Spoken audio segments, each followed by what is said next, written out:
वंदना उनकी करे जिनसे सुशोभित है धरा, जिनसे है मानव का पथ प्रकाश ज्योति से भरा। बढ़िया है। तो कल बाबा जी स्वायत्त मानव के बारे में बता रहे थे। स्वायत्त मानव यानी समझदार आदमी। एक समझदार आदमी के क्या गुण होंगे, किन किन गुणों से वो परिपूर्ण होगा, उन गुणों के बारे में बाबा जी ने बताया है। कल श्याम ने स्वायत्त मानव के 5 गुणों को लिखा था। आई होप सबने लिखा होगा। और स्नेहा, बीच में तुम्हारा कनेक्शन कुछ कट जाता है, तो एक बार मैं थोड़ा सा ड्रॉप करता हूँ। आपकी क्लास कैसी चल रही, पहले मुझे बताइए। स्कूल में जब आप लोग जा रहे हैं, पढ़ाई ठीक चल रही है? रेगुलर क्लास हो रही है आपकी? यस सर, हो रही है। क्योंकि मैं अभी तो यू इस बात को मैं रिकॉर्डिंग से हटाऊंगा। मैं रिकॉर्डिंग में रखेगी नहीं, इसको एडिट करते हुए इसको हटा देगा। आपका जो अभी सिलेबस होना शुरू हो गया है, क्योंकि अभी तो यूटी चल रही है। चल रहे हैं सर अभी। टीचर्स आते हैं, पढ़ाई ठीक चल रही हाँ, है? सारे आते हैं। बढ़िया है। आपका व्यवहार स्कूल में कैसा रहता है? टीचर से पूछना हो तो सर। नहीं, आपको अपने अंदर कुछ परिवर्तन लगता है? आपकी यस भाषा, सर, मुझे तो आपका व्यवहार, दोस्तों के साथ बात करने का तरीका, टीचर के साथ बात करने का तरीका, क्योंकि ऐसे पता नहीं चलता इसमें। जब आपके फ्रेंड्स आपके ऊपर कमेंट करते हैं कि यार कुछ फर्क लग रहा है, वो कुछ ऐसी बात हुई है किसी के आचरण में अभी?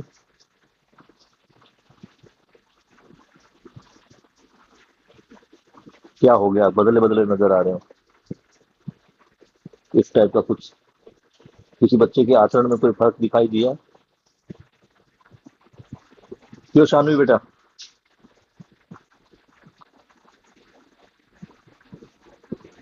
शानवी, आप सुन पा रहे हो? मुझे आवाज आ रही है? यस सर, आ रही है। क्या लग रहा है आपके, मतलब आचरण में कोई क्लास में परिवर्तन दिखाई दे रहा है? आपका नजरिया कुछ क्लास के प्रति बदला है या वैसा ही पहले जैसा ही है? सर पहले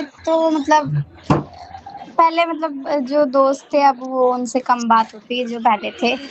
और मेरे ख्याल से कुछ बात जो लगती थी मुझे, वो क्या कहते हैं, उस वजह से मतलब मैंने कम, पहले भी कम ही थे वैसे दोस्त, तो अब भी हाँ, कम ही तेरा है। मुझे पता, तेरा कम ही बातचीत होगी लोगों से। तो यस सर। अभी कुछ अपने अंदर कुछ परिवर्तन क्लास में दिखाई दे रहा है, समझ में, या कुछ चीजें जो तुम्हें सर कुछ हाँ, अलग से दिखने लगी है? पहले थोड़ा ना कम था, जैसे मैम कुछ समझाती थी या फिर मतलब मेरा कंसंट्रेशन बन नहीं पाता था पूरा अच्छे से। तो अब मेरे ख्याल से क्लासेस की वजह से ना रेगुलर मतलब थोड़ा ध्यान हो गया है कि मतलब अगर कुछ शोर भी हो रहा होता है ना, तब भी मतलब कंसंट्रेशन बढ़ा रहता है कि जो मैम पढ़ा रही है तो वो मतलब समझ आता है, दूसरी बात तो भी ध्यान नहीं जाता है। मतलब ध्यान एकीकृत होने शुरू हो गया, ध्यान आपका एक जगह पे लगना शुरू हुआ। Yes teachers sir. के साथ आपके व्यवहार में कुछ फर्क पड़ा है? सर टीचर के साथ जैसे पहले होता था कि बहुत ज्यादा ऐसे डर लगता था कि बात करने में क्या मतलब ना डांट वाट न दे ऐसे, तो अब मेरे ख्याल से नॉर्मल है कि मतलब इतना वो नहीं लगता कि डर लगे या फिर कुछ, मतलब जो कुछ मतलब पूछना हो या फिर बात। आपका कॉन्फिडेंस लेवल कुछ बढ़ा है, आपको लगता है ऐसा? यस सर, हाँ। ठीक है। माही, आपको क्या लगता है, आपका कुछ कॉन्फिडेंस लेवल अप हुआ है या पहले जैसे ही है? हाँ सर, ऐसा मेरे को भी लगता ठीक है। श्याम, आपको क्या लगता है, आपका कॉन्फिडेंस लेवल कुछ अप हुआ है? यस सर, मुझे तो लगता है मेरा तो हुआ है। ठीक मैं है। काफी पहले बहुत कम बोलता था वैसे, हम्म। डरता था, तो अब बोलता हूँ, आंसर्स देता रहता हूँ क्लास में। बढ़िया। और स्नेहा, आपको क्या लगता है, आपके कॉन्फिडेंस लेवल में कुछ प्रोग्रेस है? मेरा है। सर मुझे तो चीज पहले बहुत जल्दी चाहिए ना पता लगानी, मुझे चीज अभी पता लगानी है, तो मुझे मैं थोड़ा सा हल्का वेट करना सीख रही हूँ। आपकी आवाज कट के आ रही, थोड़ा सा रिपीट करो और माइक को थोड़ा दूर रखो।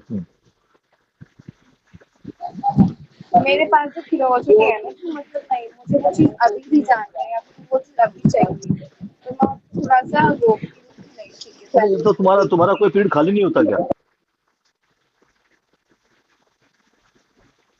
स्कूल में? कोई खाली पीरियड नहीं होता तुम्हारा सबका? चलिए। अब एक बात जांचते हैं यहाँ पे। मेरा एक क्वेश्चन था कि क्या आपका कॉन्फिडेंस लेवल कुछ अप हुआ है? क्योंकि आप मार्च तो छोड़ देते हैं, मार्च के एंड में आप मिले थे, तो अप्रैल मई जून और जुलाई शुरू हो गया, 3 महीने हो गए आपको। 3 महीने लगातार आप अध्ययन में रहे हैं। कैसे इसमें प्रॉफिट निकल के देगा? कैसे प्रॉफिट निकलेगा? तो कॉन्फिडेंस लेवल के बारे में जब आपसे पूछा कि आपके आचरण में क्या फर्क है, तो आचरण का फर्क तो कोई और ही बताएगा।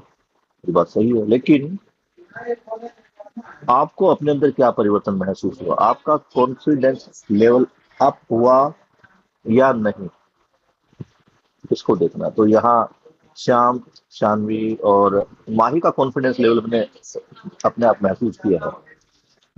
माही का जो कॉन्फिडेंस लेवल है वो बढ़ा है। श्याम का भी मैं देख पा रहा हूँ। और शानवी से अभी मतलब वो प्रॉपरली ऐसी मुलाकात हुई नहीं है जो उसका कॉन्फिडेंस लेवल हम चेक कर पाए।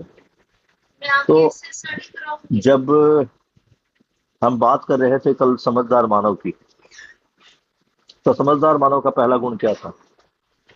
श्याम पढ़ो, तुमने कल ओके लिखा सर। था।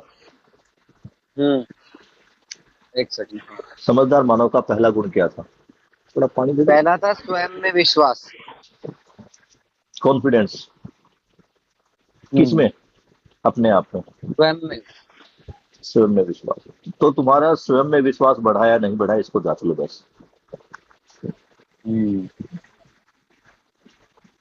ये खुद अपने आप जांचना है। ये शानवी बात करेगी। और शानवी बेटा, मेरा तो प्रयास ये है कि तुम हर रोज पढ़ो, रीडिंग करो मेरे सामने। ठीक है, पीछे से बैकग्राउंड से कुछ आवाज आई, कोई दिक्कत नहीं है। जब आपका पढ़ने वाला पोर्शन आएगा तो उसको आपको बैकग्राउंड वॉइस रिकॉर्डिंग में मैं यहाँ पे एडिट करके उसको नॉइज को कम कर देगी, कोई दिक्कत नहीं, लेकिन आपका पढ़ना जरूरी है। बढ़िया है। तो कल बाबा जी मानव अर्थात समझदार मानव के 6 गुणों के बारे में, स्वायत्त मानव के जो 5 या 6 गुण हैं उनके बारे में बता रहे थे। कुल मिला के देखा जाए तो 5 या 6 ही है। इसको जब नंबर 3 को प्रतिभा और व्यक्तित्व को एक साथ जोड़ते हैं तो 5 हो जाते हैं, लेकिन दोनों को अलग अलग करते हैं तो ये स्वायत्त मानव के 6 गुण आते हैं। बाबा जी बाद में कह रहे हैं कि ये सद्गुण हैं मानव के। सद माने अच्छे, तो मानव में जो अच्छे गुण है ये सद्गुण है। इन्हीं से मानव समझदार होता है, सामाजिक होता है, इन्हीं से आदमी विद्वान बनता है, विद्वता को प्राप्त करता है। तो बाबा जी अभी बात कर रहे थे कि मानव 4 क्रियाएं करता है, इसको देखना है। ये 4 के कई सेट आए हैं। जीवन लक्ष्य, मानव लक्ष्य, और अब आगे 4 अवस्थाएं भी थी। तो हमने जब अध्ययन कर रहे थे तो हमने नोट बनाए थे, 1 क्या क्या है, 2 क्या क्या है, 3 क्या क्या है, 4 क्या क्या है। तो अब तुम देखोगे तो 4 की बात देखोगे तो जीवन लक्ष्य भी 4 है, मानव लक्ष्य भी 4 है, और मानव जो क्रियाएं करता है, अभी 4 क्रिया मानव में बताई गई है। पहली क्रिया क्या करता है? मानव जानता है, जानकर मानता है। और जब वो जान लेता है, मान लेता है, उसके बाद वो पहचानता है और पहचान के साथ निर्वाह करता है। प्रकृति में 2 ही प्रकार की अवस्थाएं हैं, जड़ इकाइयां और चैतन्य इकाइयां। जब जड़ इकाई की बात करते हैं तो उसमें पेड़ पौधे, पदार्थावस्था और प्राणावस्था, ये 2 चीज आती है। जब चैतन्य इकाई की बात करते हैं तो इसमें जीवावस्था और ज्ञानावस्था आती है। तो ये जो पहचानना और निर्वाह करना, ये तो स्टार्टिंग से चला ही रहा है, ये तो जड़ इकाई से ही है। कल इसका एग्जाम्पल भी दिया था कि जो पानी है पानी में जो हाइड्रोजन और ऑक्सीजन है, ये आपस में एक दूसरे को पहचानती है, पहचान के कंबाइन होती है और उस संबंध को बनाए रखने के लिए वो निर्वाह कर रही है। इसमें से पहचानना और निर्वाह करना हर वस्तु में समाहित है। बाबा जी ने बता दिया, जड़ और चैतन्य, क्योंकि बाद में ये जड़ इकाई ही चैतन्य में कन्वर्ट हुई है, गठन पूर्णता प्राप्त करती है। तो ये पहचानना और निर्वाह करना हर एक इकाई में है। हर वस्तु दूसरी वस्तु को पहचान रही है, पदार्थावस्था प्राणावस्था को, प्राणावस्था पदार्थावस्था को, ये दोनों मिलकर जीवावस्था को, और जीवावस्था इन दोनों को पहचान रही है। पहचानने का अर्थ ही है कि वो उपयोगिता पूरकता पूर्वक व्यवस्था में संतुलन बनाए हुए हैं, तभी निर्वाह कर रही है। पहचानती है तो तभी निर्वाह करती है। यानी जो मिट्टी है, वो मिट्टी जमीन में उगने वाले पौधे को कौन कौन से पोषक तत्व चाहिए वो पहचानती है, और उन पोषक तत्वों को वो पौधे तक पहुंचाती है। फिर पौधे को भी पता है कि जमीन में कौन कौन से पोषक तत्व और किस गहराई तक है, तो उस गहराई तक उस पौधे की जड़ जाती है और वहां से उनको वो सोखती है। तो ये है पहचानना और निर्वाह करना। हमारे शरीर में जितनी भी सेल्स है, वो सभी सेल्स एक जैसी ही है, लेकिन हर सेल्स पहचानती है कि मुझे किस अंग के साथ मिलकर काम करना है। आंख वाली जो सेल्स है वो पहचानती है कि मुझे आंख के साथ काम करना है। किडनी वाली सेल्स पहचानती है कि मुझे किडनी के साथ काम करना है। जिन सेल्स से मानव का हार्ट बना है, उन सेल्स को पता है कि हमें मानव हार्ट के साथ क्या काम करना है।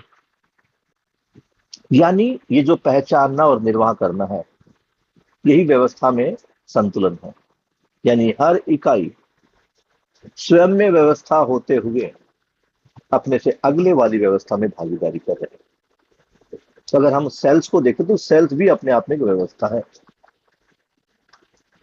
वो व्यवस्था अपने से बड़ी वाली व्यवस्था में, मानव शरीर को देख ले, एक सेल्स एक उत्तक को बनाती है, टिश्यू को बनाती है।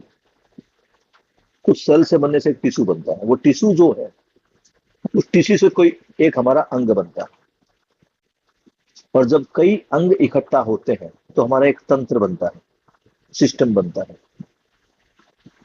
और जब कई सारे सिस्टम इकट्ठा हो जाते हैं तब एक मानव का शरीर बनता है, जीवित मानव का शरीर। तो ये कैसे चल रहा है, इसी को समझना है। ये क्यों चल रहा है, इसको जांचना है। क्यों चल रहा है? क्योंकि इन सेल्स के अंदर, सेल से बनने वाले टिश्यूज के अंदर, टिश्यूज से बनने वाले अंगों के अंदर, अंग के बाद जो सिस्टम है, और जो सिस्टम के बाद जो पूरा मानव शरीर है, ये एक दूसरे को पहचान कर निर्वाह कर रहा है। यानी स्वयं में व्यवस्था है और अपने से बड़ी वाली व्यवस्था में भागीदारी निभा रहा है। इसी के कारण मानव शरीर संतुलन में रहता है। नॉट ओनली मानव शरीर, किसी भी जीव का शरीर, कोई भी पेड़ पौधा, कोई भी धातु, कोई भी पदार्थ क्यों संतुलन में हो? क्योंकि वहां व्यवस्था बनी हुई है। आपने कभी किसी कुत्ते को या किसी गाय को खाना खिलाइए, उसको जितनी भूख होगी उतना खाएगा, क्योंकि वो व्यवस्था को समझता है। लेकिन हम मानव अगर किसी की शादी में चले जाए तो हम खाने का क्या हाल करते हैं? ये भी खा लो, वो भी खा लो, गोलगप्पे भी देख लो, गुलाब जामुन भी देख लो, दही बल्ले भी देख लो, ये देख लो, आइसक्रीम। ऐसा ही होता ना।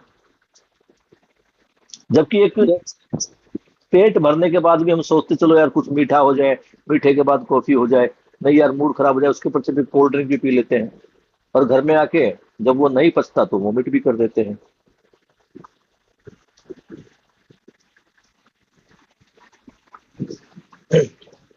जिस गाय का पेट भरा हुआ है, चाहे वो पेट उसने चारे से भरा हुआ हो, हरा चारा हो या सूखा चारा हो, चाहे उसने रोटियां खाई हो,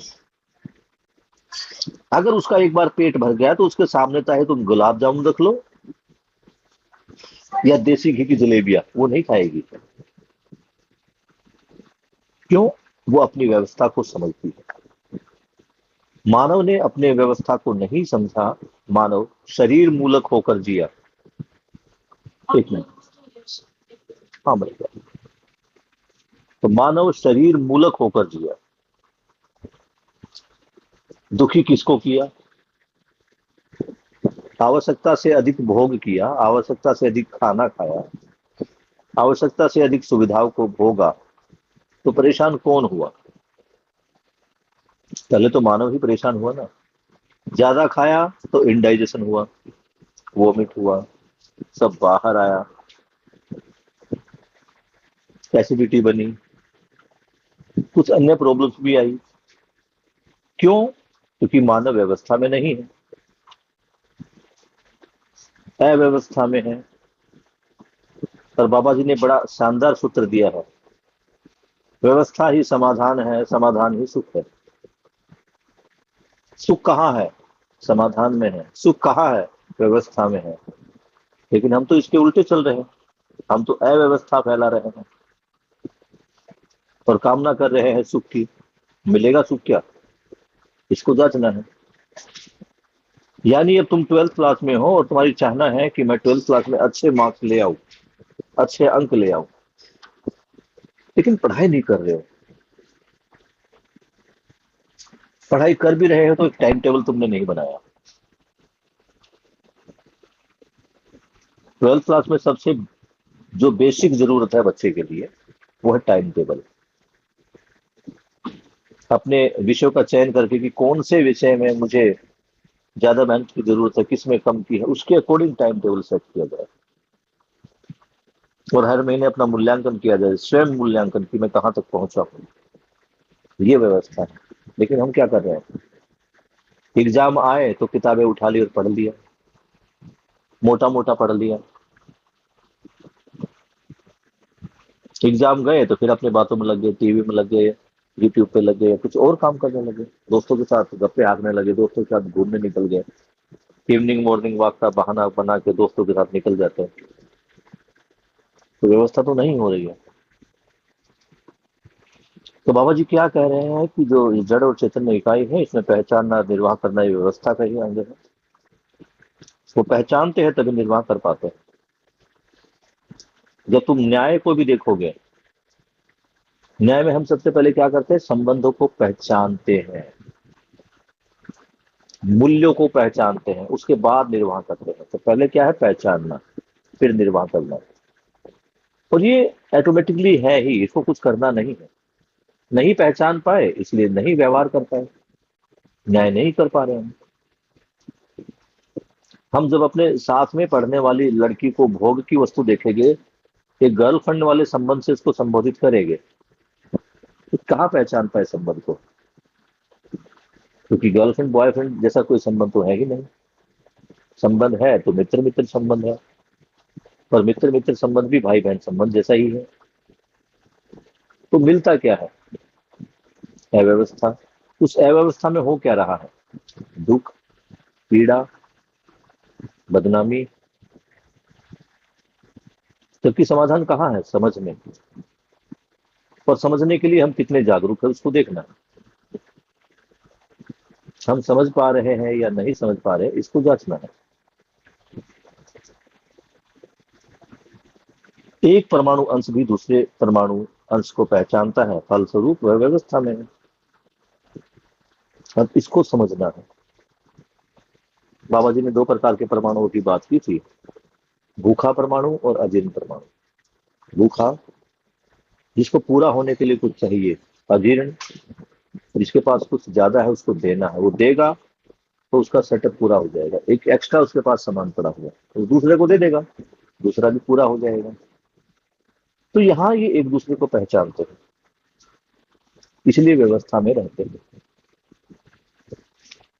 2 परमाणु मिलकर भी व्यवस्था में रहते हैं।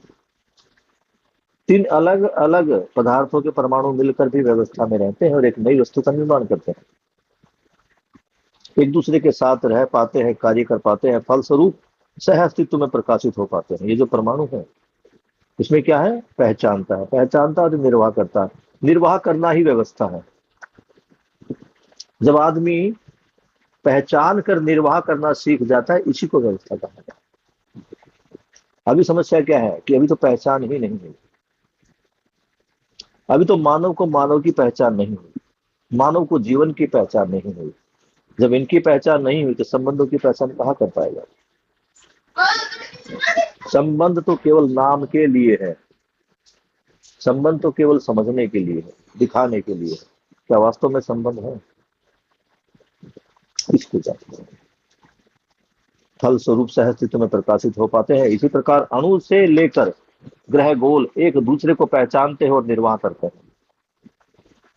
अणु से लेकर ग्रह नक्षत्र गोल तक, यानी बड़े एक पूरे ग्रह तक, ये आपस में एक दूसरे को पहचानते निर्वाह कर पाते हैं। इस ढंग से सभी पदार्थावस्था, प्राणावस्था, जीवावस्था भी एक दूसरे को पहचानते और निर्वाह करते हैं। इसका प्रमाण ही प्रकृति में पूरकता विधि से स्पष्ट होता है। ये एग्जाम्पल मैं पहले दे चुका हूं कि मिट्टी पहचानती है कि किस पौधे को कौन सा पोषक तत्व चाहिए।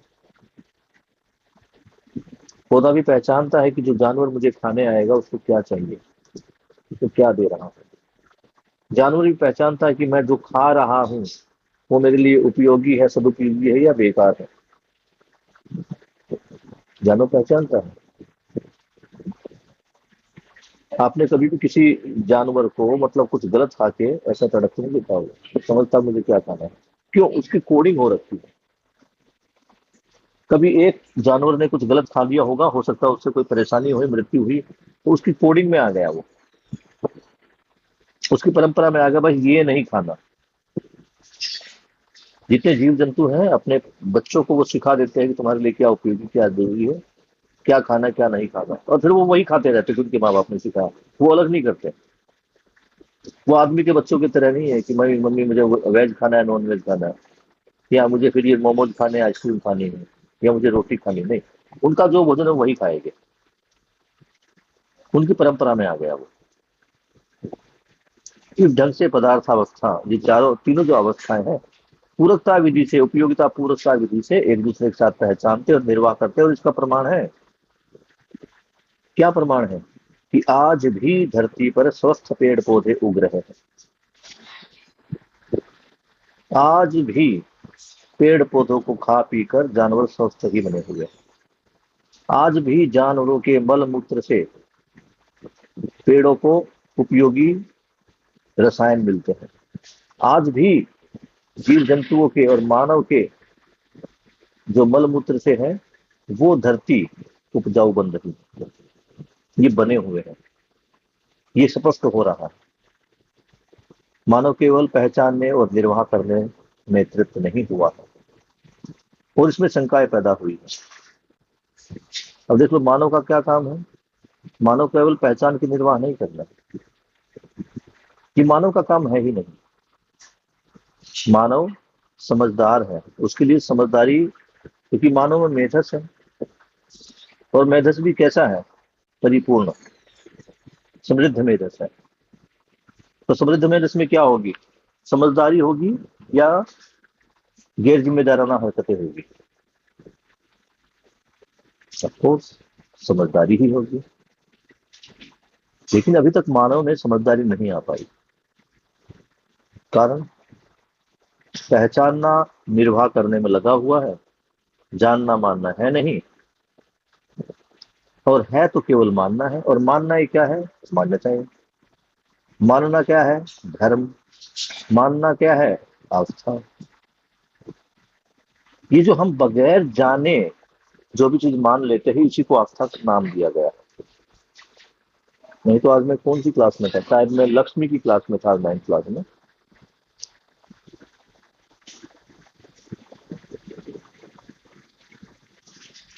और वहां मैंने पूछा कि अगर एक बच्चे का सर काट दिया जाए तो वो कितनी देर तक जिंदा रह सकता है? तो जवाब आया जी, कुछ ही मिनटों तक जिंदा रह सकता है, ज्यादा लंबे समय जिंदा नहीं रह पाएगा।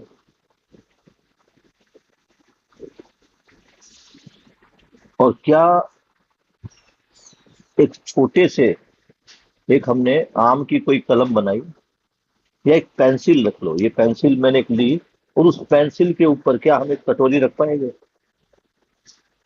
और क्या वो सेटअप हो जाएगी? एक पेंसिल काट के उसके ऊपर मैं एक कटोरी रख दूं, इज इट पॉसिबल? तो किसी ने एक बच्चे का सर काट दिया और उसके ऊपर एक हाथी का सर रख दिया, इज इट पॉसिबल?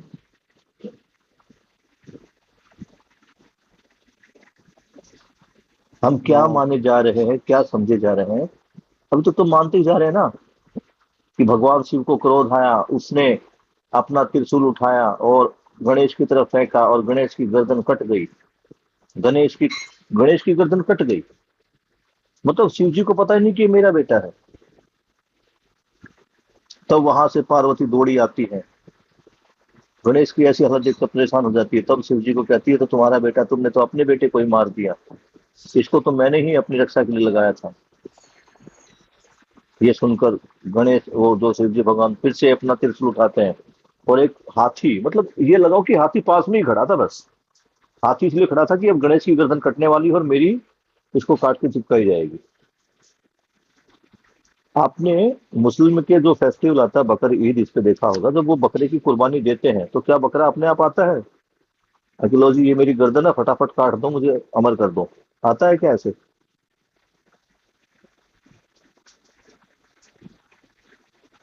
क्यों स्नेहा, क्या लगता है? नहीं सर। यानी बकरे तक की गर्दन काटने के लिए उसको दो आदमी पकड़ते हैं, दो तीन आदमी पकड़ते हैं, फिर एक आदमी काटता है। और यहाँ हाथी जो इतना विशाल जीव है, उसकी गर्दन काटी जा रही है, तो क्या वो चिंगरेगा नहीं? क्या वो शोर नहीं मचाएगा? क्या वो बचने के लिए भागेगा नहीं? दूसरी बात, जो आदमी उसको पकड़ रहे हैं, उसको मारने के लिए, उसको काटने के लिए, क्या वो मानव प्रकृति के है या राक्षस प्रकृति के? इसको भी देखना पड़ेगा। और फिर गर्दन काट ली और काट के पता नहीं कौन सा फेविकोल का बॉन्ड लगाया उन्होंने, कौन सा उस टाइम पे फेविक्विक थी कि गर्दन को चिपका दिया।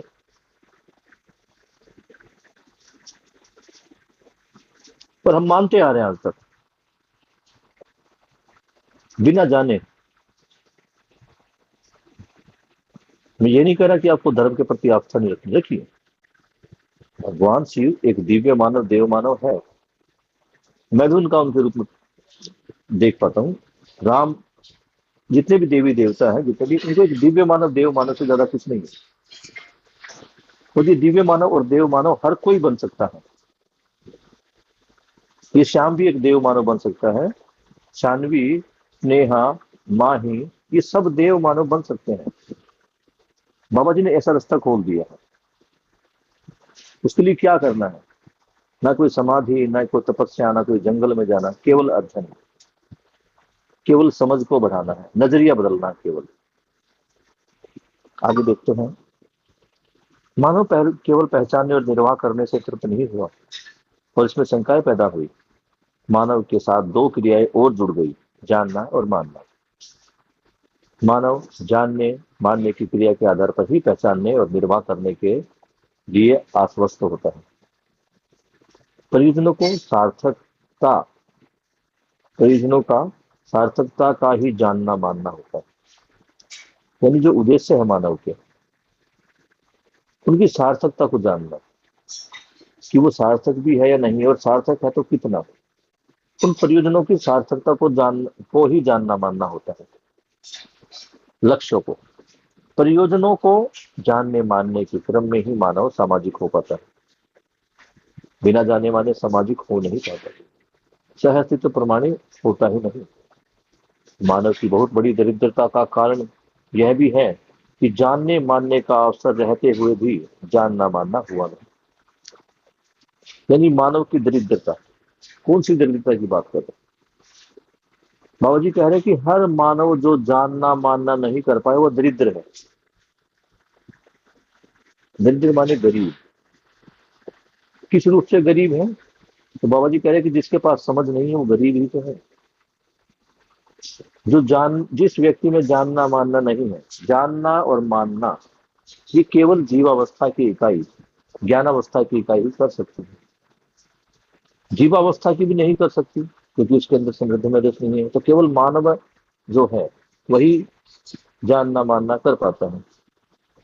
और मानव जिसके मूल में ही जानना मानना है, जब वो अपनी मुख्य क्रिया ही नहीं कर पा रहा है, तो पहचानना निर्वाह करना कहाँ होगा? ये बताओ कि एक आदमी जिसका मुख्य धन समझ है, उसके पास समझ ही नहीं है। तो जिसके पास समझ नहीं है वो गरीब ही है, दरिद्र ही है। धन संपत्ति समझ नहीं है, समझ है ज्ञान। जिसके पास ज्ञान नहीं वो दरिद्र है। दरिद्र क्यों है? क्योंकि जानने मानने का अवसर होते हुए भी उसने कभी जानने मानने का प्रयास नहीं किया। मानव इस तरह से स्वयं दरिद्र रहता ही है और औरों को भी दरिद्र बनाता है। जब आप समझो, हमारे माँ बाप ने जो समझा वो हमें समझा रहे हैं, जो हमारे माँ बाप ने माना वो हमसे बनवा रहे हैं। कितने घरों में होता है कि हम धर्म से जाति से बंधे हुए हैं, जबरदस्ती बच्चों को रोजा करवाया जाता है, जबरदस्ती बच्चों से व्रत करवाए जा रहे हैं। कई बार जबरदस्ती होती लेकिन फिर बच्चा भी उसी रंग में रंग जाता है। नवरात्र के व्रत है जी, मैंने चप्पलें निकाल दी, मैंने चप्पलें नहीं पहनूंगा, मैं अनाज नहीं खाऊंगा। मैं चप्पल नहीं पहन रहा, मैं आवाज नहीं खा रहा, मतलब मैं अनाज नहीं खा रहा, तो मेरे आचरण में क्या परिवर्तन आ रहा है? उन दिनों में लगता है कि मेरे विचार शुद्ध हो गए। कैसे? लड़के और लड़कियां मतलब मन को भटकाने वाले कामों में ध्यान नहीं देते, तो हमें क्या लगता है बड़ा सात्विक है भैया, हो ये तो माँ की शक्ति देख लो, कोई भी माँ का गलत विचार दिमाग में माँ ने आने नहीं दिया। माँ ने नहीं आने दिया, तुमने प्रयास किया, तुमने समझा है कि लड़के दिमाग में लड़की के प्रति और लड़की के प्रति लड़के के दिमाग में किस प्रकार के विचार आते हैं। अब माता का व्रत है तो तुमने मान लिया कि व्रत में ऐसे विचार नहीं लाते, तुम अपने आप अंदर कुछ सेटिस्फेक्शन महसूस करते हो। ये व्रत रहने से सेटिस्फेक्शन नहीं है, ये सेटिस्फेक्शन है तुमने मान्यता के अनुसार कि गलत विचार नहीं डाला। तो जब हम सभी लड़कियों को ही बहन के रूप में देखेंगे तो गलत विचार कहां से आएगा? तो हर दिन व्रत के समान ही होगा। तो क्या बता रहे हैं कि मानव दरिद्र है और अपनी आने वाले संतानों में ये दरिद्रता फैला रहा है। किसकी दरिद्रता? ज्ञान के अभाव की दरिद्रता। मानव को पता ही नहीं तो क्या समझाएगा? जो उसने समझाया वो समझा ही रहा है। व्रत करो, पूजा करो, आराधना करो, भगवान के सामने घंटी बजाओ, इस टाइप की क्रियाक्रम करो, इससे तुम्हारा भला होगा। एक बार माँ से पूछ लो कि माँ तुम्हारा भला हो गया? तुम एक गरीब घर में पैदा हुई, आज तुम गरीब घर में ही हो। अगर ये माँ ये भगवान देने वाले होते तो आज तुम एक कोठी में होती ना, क्यों नहीं? पूछ रही क्या? मतलब वो आस्था से इतना जुड़ चुके हैं कि वहां भी वो भगवान की गलती नहीं मानेंगे। वो कहेगी बेटा पिछले जन्म में कोई बुरे कर्म किए थे जो इस जीवन में ये जन्म होगा। वो फिर से जन्म को और कर्मों को दुहाई देती है। लेकिन अगर वो समझना शुरू कर दे, समझ के अनुसार कार्य आरंभ कर दे, तो ये 100% गारंटी है कि उसकी गरीबी भी दूर हो जाएगी। क्योंकि सबसे बड़ी गरीबी मानव के लिए समझदारी की। जब समझदार मानव हो जाएगा, संबंधों को पहचानने लगेगा, संबंधों को जीने लगेगा, संबंध में मूल्य का निर्वाह करने लगेगा, तो देखो कितना परम सुख है मानव के लिए। मैं समझता हूं जो जानने मानने वाला भाग है उसको प्रखर बनाया जाना चाहिए। अब देखो बाबा जी कह रहे हैं कि जो जानने मानने वाला भाग है, यानी मानव में एक भाग ऐसा है तो जो जानता और मानता है उसको प्रखर बनाना चाहिए। हर व्यक्ति में इस प्रखरता की संभावना, यानी हर व्यक्ति समझदार हो सकता है, हर व्यक्ति में इस प्रखरता की आवश्यकता है, यह समीचीन है। यानी हर व्यक्ति जानने मानने के लिए प्रखर होना चाहता है और ये समीचीन है। यानी हर आदमी सुख ही चाहता है। समीचीन का मतलब है कि आज भी देखा जा सकता है, आज तक हम इस बात को महसूस करते हैं कि हर मानव समाधान चाहता है, हर मानव समझ ही चाहता है। तो ये क्या होगा? जब वो जानने मानने वाले भाग पर काम करेगा। समझदारी को प्रमाणित करना और परंपरा के रूप में प्रवाहित करना ही विद्या का मतलब है। अब देखो बाबा जी ने विद्या का मतलब बता दिया। क्या है विद्या? मतलब समझदारी से जीना, और जीने से पहले समझना, फिर उस समझदारी से जीना। और जब मैं समझदारी से जीता हूं तो समझदारी मेरे आचरण में, मेरे व्यवहार में प्रमाणित होती कि मैं समझा हूं या नहीं समझा। अभी मैंने आज आपसे शुरुआत में क्या प्रश्न पूछा कि आपके आचरण में क्या परिवर्तन आया? मतलब आप समझदार हुए हैं या नहीं है, ये आपके आचरण में परिवर्तन से पता लगता है। आपके आचरण में परिवर्तन आया तो इसका मतलब आप समझ पाए, नहीं तो नहीं समझ पाए। जीवन की नेक्स्ट पैरा है, पेज नंबर 34, सेकंड पैरा। जीवन की क्रियाओं को मूलतः 5 भागों में देखने को मिलता है। हर भाग में 2-2 क्रियाएं होती है। बाबा जी जीवन क्रियाएं खोल रहे हैं यहाँ पे। जीवन की क्रियाएं 5 भागों में होती है। मैंने बताया 5-5 मंजिल की 2 बिल्डिंग है, तो 5 भागों में होती है, और हर भाग के 2-2 क्रियाएं होती है, और स्थिति और गति रूप में होती है। जो क्रियाएं है जीवन में वो स्थिति रूप में, गति रूप में है। जैसे हर जीवन में आशा नाम की 2 क्रियाएं होती है, जिसमें 2 क्रियाएं होती है, एक चयन क्रिया और एक आस्वादन क्रिया। तो जो आशा नाम की जो क्रिया है, उस क्रिया के 2 भाग है। कौन कौन सी? चयन करना और आस्वादन करना। आस्वादन करते हैं, यह भी एक क्रिया है। आस्वादन के लिए का मतलब है, आस्वादन के लिए क्या चुनते हैं, यह एक चयन क्रिया है। मतलब हमें खाना क्या है, सुनना क्या है, जानना क्या है, पढ़ना क्या है, हम उसका चयन करते हैं। तो आस्वादन से ही एक नई क्रिया निकल के आ रही है, चयन। आस्वादन करते हैं, यह भी एक क्रिया है। ये दोनों जहां होती है उस भाग का नाम मन है। एक क्रिया है आशा, उस आशा के 2 भाग हैं, आस्वादन और चयन। यानी आस्वादन के आधार पर ही मैं चयन करता हूं कि क्या करना है या क्या नहीं करता। और ये दोनों क्रियाएं कहाँ हो रही है? मन में। मन क्या है? जीवन का सबसे बाहरी प्रदेश।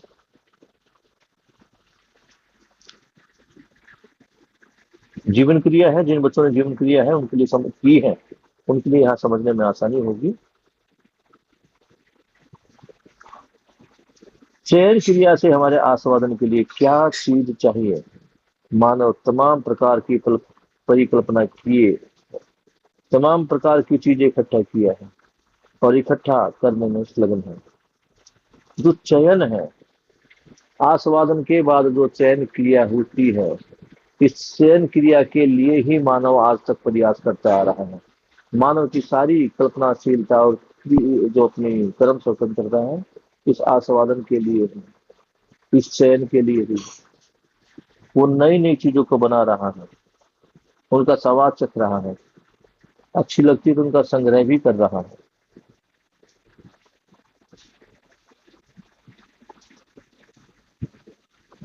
हमने अभी तक सुविधा संग्रह के लिए इकट्ठा किया है, यानी जो चीजें बनाई उनका आस्वादन किया, उनको चयन किया, चयन करके अच्छी लगी तो उनका संग्रह भी किया। सुविधा का संग्रह आदमी करता ही आ रहा है।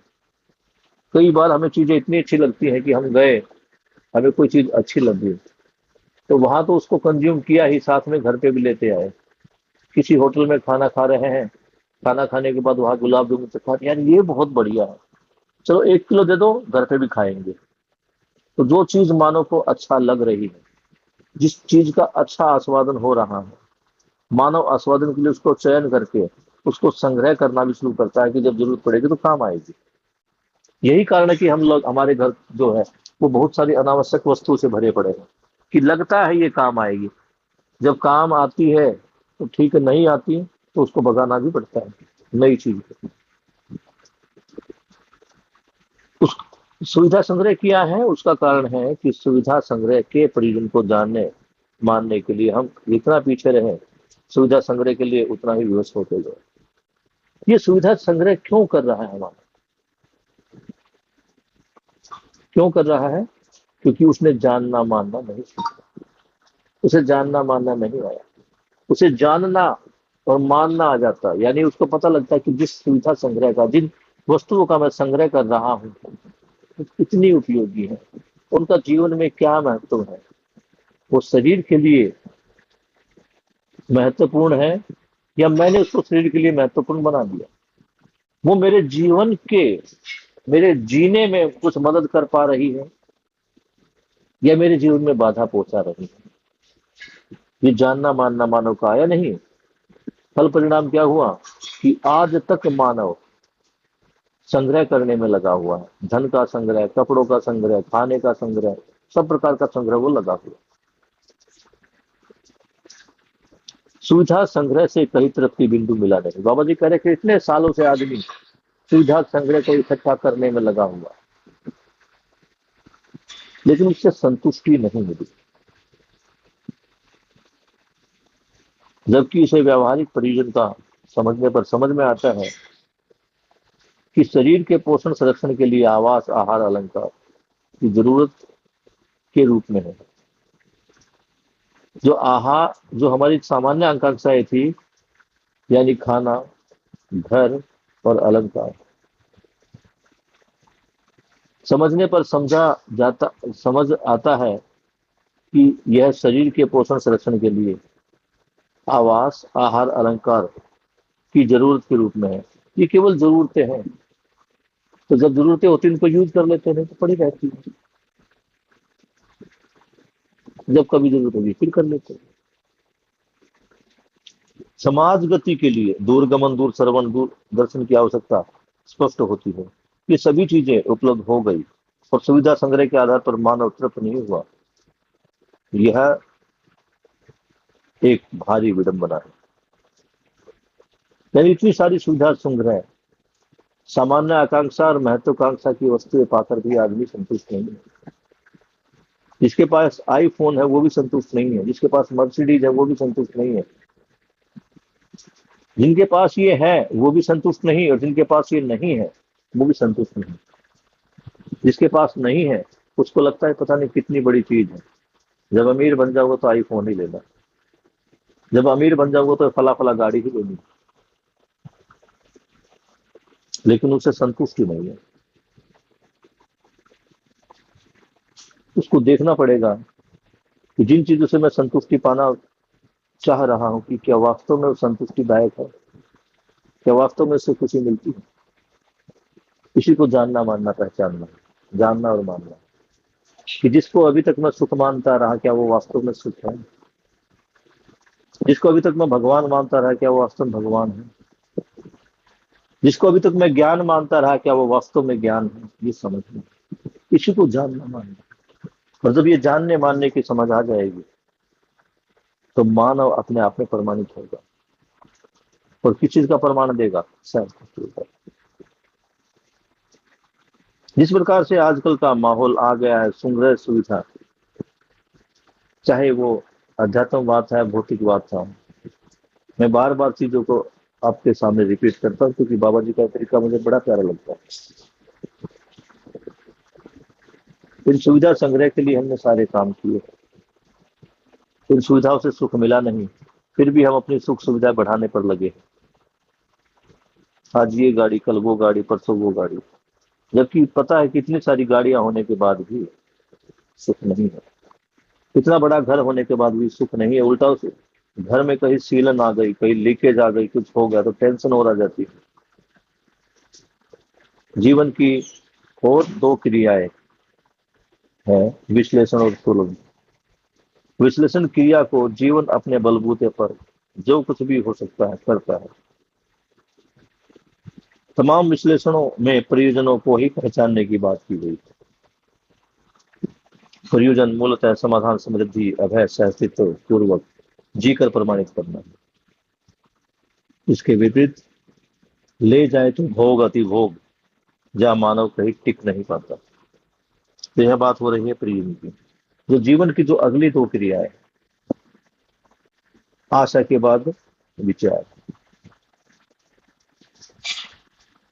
विचार में क्या हो रहा है?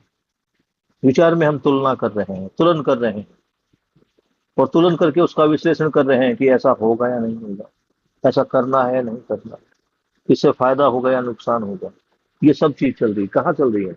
वृत्ति में। अभी तक वृत्ति किसका संदेश पा रही है? मन का। भ्रमित अवस्था है। विश्लेषण क्रिया को जीवन अपने बलबूते पर जो भी कुछ हो सकता है करता है। यानी कौन सा जीवन? अभी तो जीवन को देखना पड़ेगा, भ्रमित जीवन। तो भ्रमित जीवन विश्लेषण में जितना उसका ज्ञान है, जितना वो समझा, जितना देखा है, उसके आधार पर ही विश्लेषित करता है। तमाम विश्लेषणों में प्रयोजन को पहचानने की बात की गई। प्रयोजन मतलब कि मैं कुछ कर रहा हूं तो क्या कर रहा हूं, इसका उद्देश्य क्या है।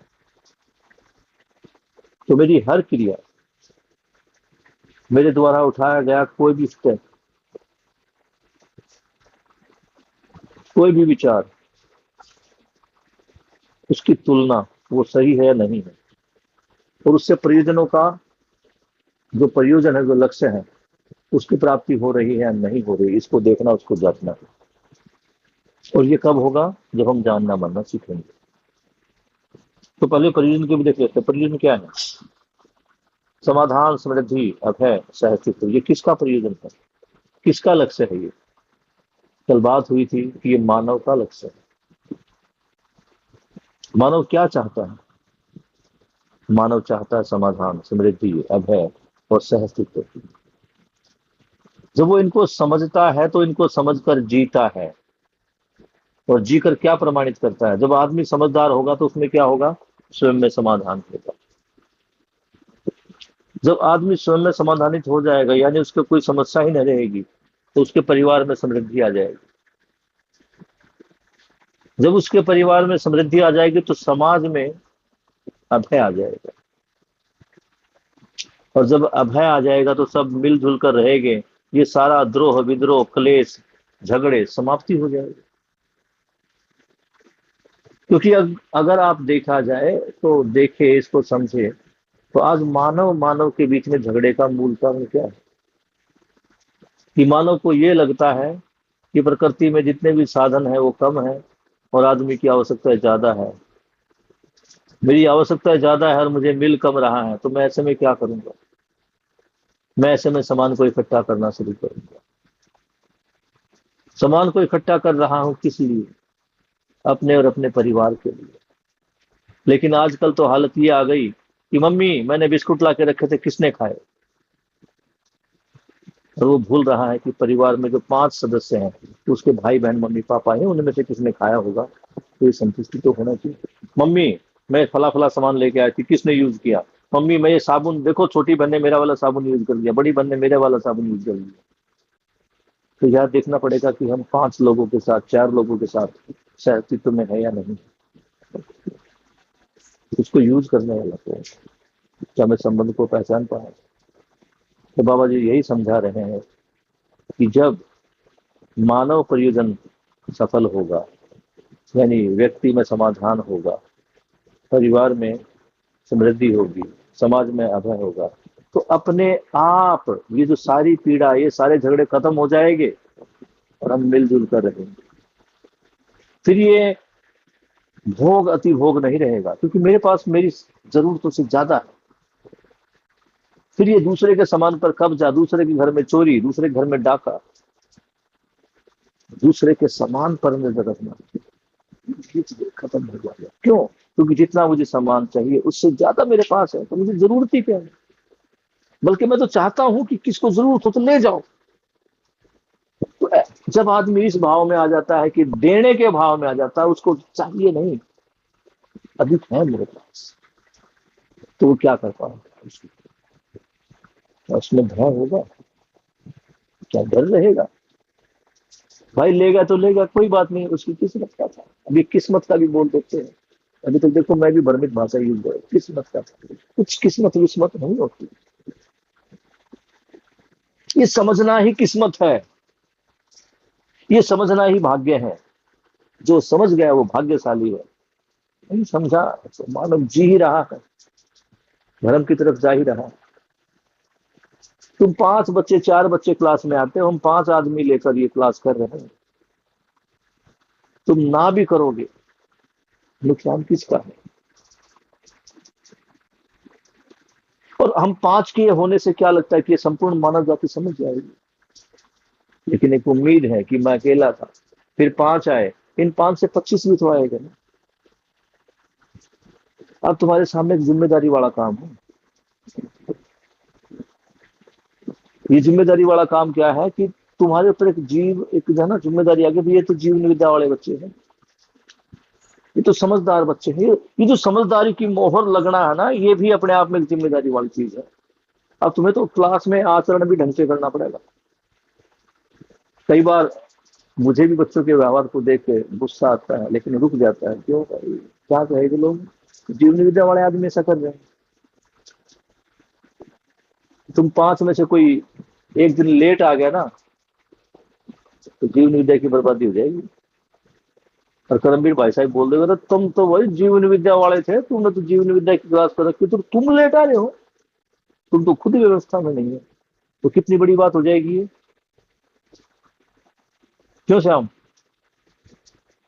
4 बच्चों के सामने Yes. सर ने ये बोल दिया, अगर तुम तो समझदार बनने का, वो तो वर्मा सर का थे तो समझदार बन गया, तुम्हारी तो कोई समझदारी नहीं, तुम तो वही लेटा रहे हो, तो फिर क्या होगा? देखो समझो उस चीज को।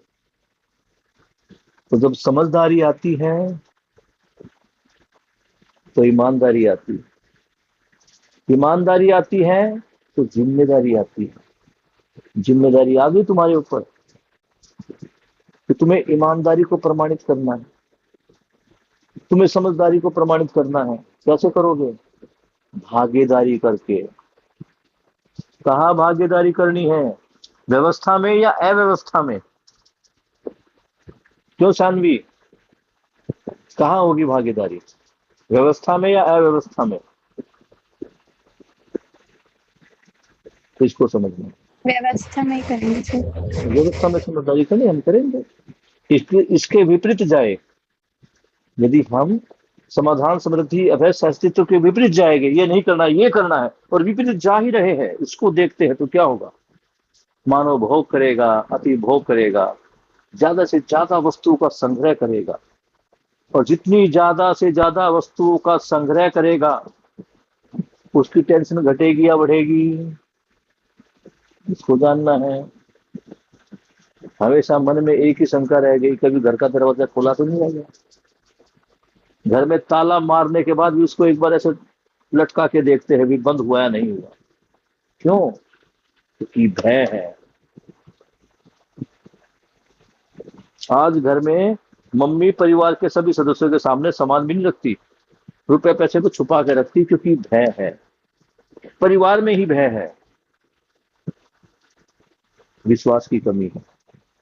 जबकि समझदार आदमी का सबसे पहला जो गुण था वो क्या था?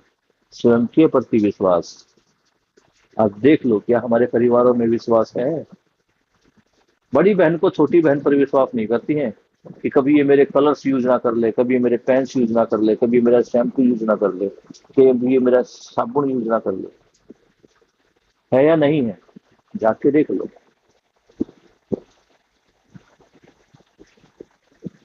और एक और बड़ी चीज आती है, जब इसमें पैसा घुस जाता है। जब तुम अपने पॉकेट मनी को जोड़ तोड़ के अपना कोई सामान लाते हो और उस सामान को तुम्हारे भाई बहन भी चोरी से यूज कर लेते हो, तो क्या करते हो भैया? प्यार से बात करते हो, चिल्लाते हो? इसको देखो, भ्रमित मानो तो चिल्लाएगा।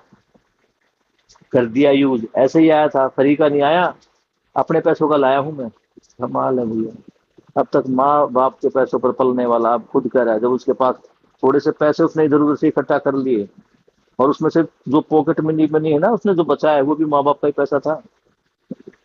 आज उसके दम पे वो कह रहा है कि मेरा पैसा। और परिवार में क्या फैला रहा है? परिवार में क्या कर रहा है? टेंशन दे रहा है।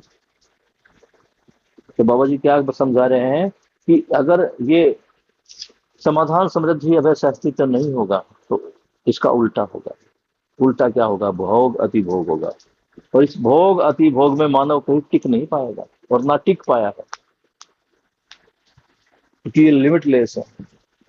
भोग, जब अति भोग की बात आ गई ना, तो ये लिमिटलेस है। भोग तो लिमिट में है, लेकिन जब अति भोग की बात आ गई तो लिमिटलेस है। और आदमी इस लिमिटलेस होकर ही, भय के कारण ही इस धन संपत्ति को इकट्ठा करने में लगा है। इसके लिए वो क्या क्या नहीं करता। चोरी डालता है, डाके करता है, टैक्स चोरी करता है, दूसरों के घर में गबन करता है, स्कैम करता है, ये इतने सारे लूट के। अब तो अब नया तरीका आ गया भैया, ये मोबाइल फोन के जरिए खातों को लूटना। हो क्या रहा है? कहाँ बढ़ रहा है? और कहीं तक चले जाओ, इससे द्रोह विद्रोह ही बढ़ेगा, संकट ही बढ़ेगा। ये संकट को हम देख ही पा रहे हैं। एक ही उद्देश्य है, समझदार बनना।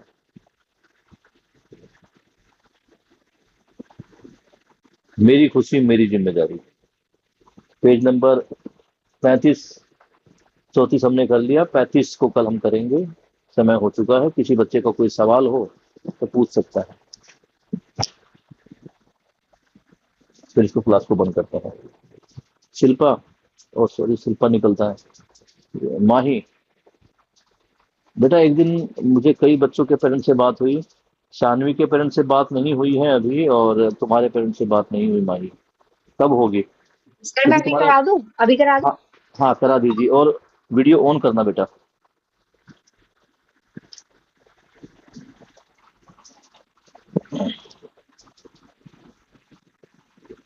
और सारे बच्चे इस मूल्यांकन को सुनेंगे।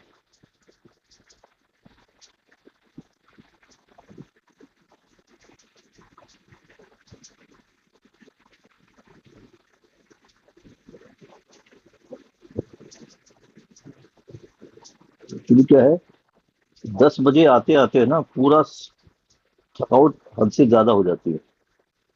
सुबह 5 बजे उठने से लेकर और पूरा दिन बिजी रहता है, दौड़ भाग लगी रहती है। लेकिन आप जब ये 4 चेहरे यहाँ पे दिखाई देते हैं ना, तो मेरा खुद का मनोबल बढ़ जाता है। माही, माही बेटा, तुम्हारी माँ अर्थात मेरी बहन, घर सबके एक जैसे होते हैं।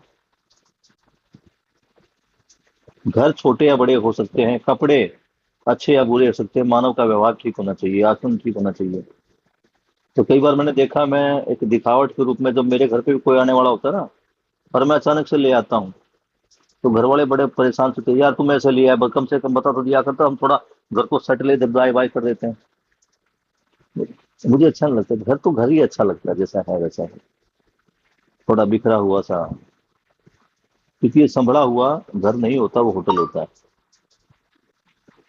हाँ बेटा, आ गई मम्मी?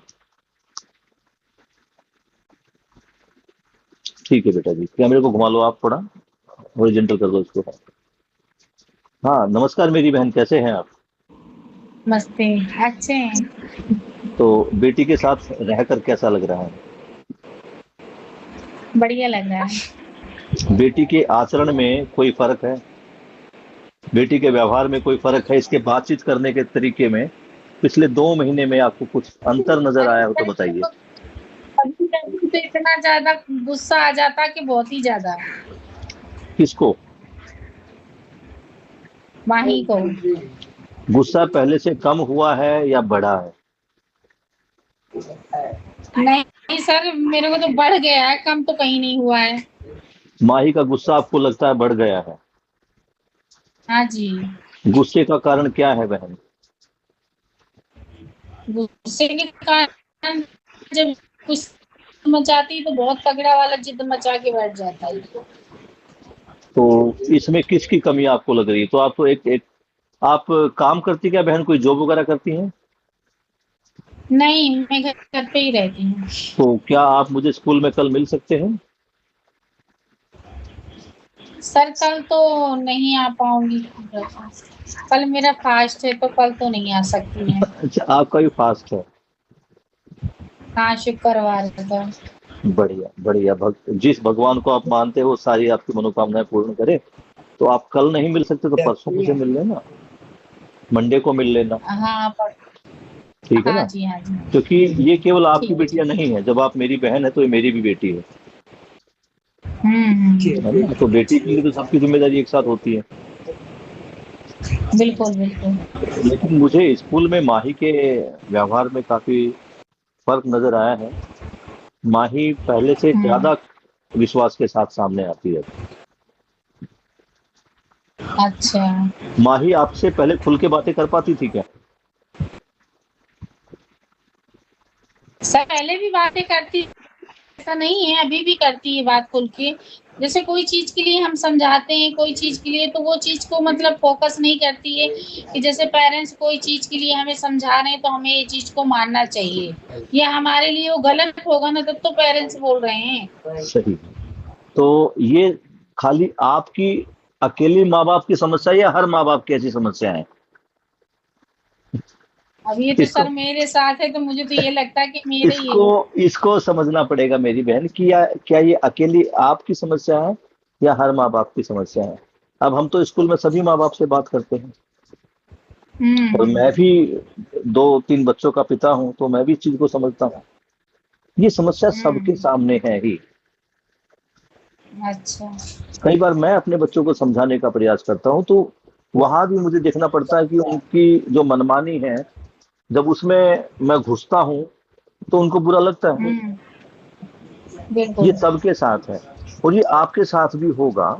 जब आप बच्चे थे तो आपके मम्मी पापा जब आपको समझाने का प्रयास करते थे, तो थोड़ा बहुत देखिए वो समय अलग था, वहां बच्चे आज्ञाकारी होते थे, लेकिन फिर भी थोड़ा बहुत हुँ, तो मनमुटाव रहता था। मैं ऐसा करना चाहता हूँ, माँ बाप ऐसा नहीं करने देना चाहते। ये हमें जब से मानव पैदा हुआ है, ये तब से होता ही आया है। पहले कम होता था, अब ये और तो ज्यादा सर बढ़ता जा रहा है। अपने परेशानी वही तो हम तो अपने माँ बाप की परेशानी देख के झुक जाते थे कि कोई बात नहीं है, नहीं है तो नहीं सही। लेकिन अब बच्चों को जितनी सुविधा मिल रही, थोड़ा उसका प्रभाव पड़ रहा है, समाज का भी प्रभाव पड़ रहा है। पहले टीवी भी नहीं होते हाँ, थे, मोबाइल भी नहीं होते थे, ऐसे दोस्त भी नहीं होते थे, है ना। समाज भी ऐसा नहीं था, तो सबका प्रभाव तो पड़ेगा। आप मेरी बहन, आपको शनिवार को हुँ, टाइम लगे, हुँ, जब भी आप हुँ, टाइम लगे, माही बेटा मम्मी को लेके आओ, ठीक है ना। ठीक है सर। बैठेंगे, बात करेंगे। मुझे मुझे तो यकीन है कि माही तो मेरी सबसे प्यारी बेटी है। सारी बेटियां ही मुझे प्यारी है, मतलब ये मुझे 3 बेटियां, वैसे तो पूरे स्कूल की लड़कियां ही मेरी बेटियां हैं, लेकिन ये इन पे मुझे ज्यादा गर्व होता है। और बहन, हम शाम अच्छा, को किस अच्छी चीज, हम जो शाम को क्लास बात है। लेते हैं, शाम को हम जब क्लास लेते हैं, आप कभी सुनते हैं कि हम क्या हुँ, बातें करते हैं? नहीं हमें मेरे को सुनाई पड़ता है, सारा सुनाई पड़ता है। तो आपको क्या लगता है, ये अच्छा हो रहा है या बेकार हो रहा है? नहीं अच्छा हो रहा है, बढ़िया हो रहा है। दोनों बात खुश रहते कि अच्छी बात है। क्लास हो रही है, बच्चा किसी चीज़ में बिज़ी है तो अच्छी बात तो है। बहुत बढ़िया मेरी बहन, बहुत बढ़िया। बहुत अच्छा लगा मुझे आपसे वही तो। मिलके। Thank you. और कभी मौका मिला तो मैं आपके घर पे आऊंगा देखने के लिए कि माही का परिवार कैसा है। बिल्कुल, बिल्कुल आओ, बिल्कुल आओ। हम यहीं पीतमपुरा ही में हैं, आ जाओ। नहीं, आप अभी प्रीतमपुरा में हैं, मैं जिस स्कूल में पढ़ा रहा हूँ अभी, मैं तो किसी और स्कूल में अच्छा, से यहाँ पे पढ़ाने के लिए आए हैं हम लोग। और यहाँ से भी अब अच्छा, अच्छा, शायद इस महीने या अगले महीने जाना पड़ेगा हमें। लेकिन इन बच्चों के साथ हम अच्छा। ये क्लास हर रोज ले गए।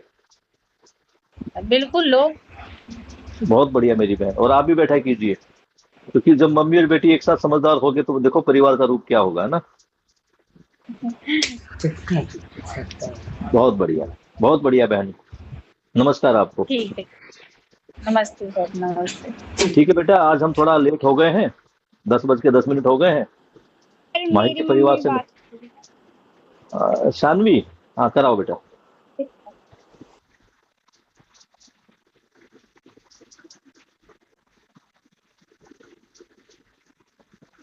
शानवी, मोबाइल ऑन कर लेना बेटा, फिर बात करते हैं। यस यस सर, मेरी सर मेरी मम्मी। सब नमस्ते। नमस्ते बहन, अरे ये तो बिल्कुल शानवी की डबल कॉपी है।